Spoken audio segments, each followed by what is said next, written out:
আমগোর মতো বেহায়া জাতি মনে হয় আর নাই।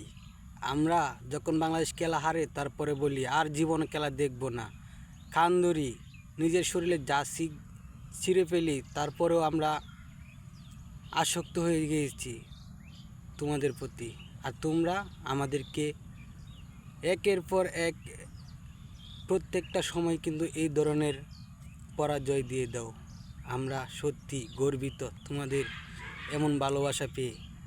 যে ভালোবাসাটা আমরা মন খুলে দেই, সেই ভালোবাসাটাতে তোমরা কষ্ট দিয়ে দাও, দুঃখ দিয়ে দাও।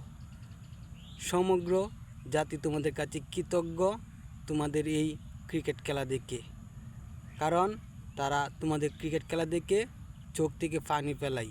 কারা ফেলাই জানো?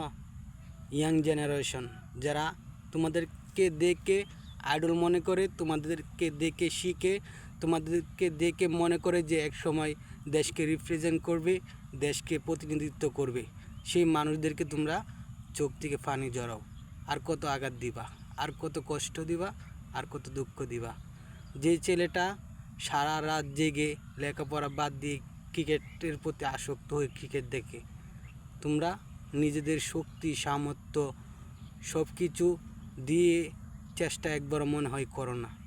এত ছোট্ট একটা স্কোর যদি তোমাদের টপকাতে এতটা কষ্ট হয়, বাদ দাও ক্রিকেট খেলা, বাদ দাও।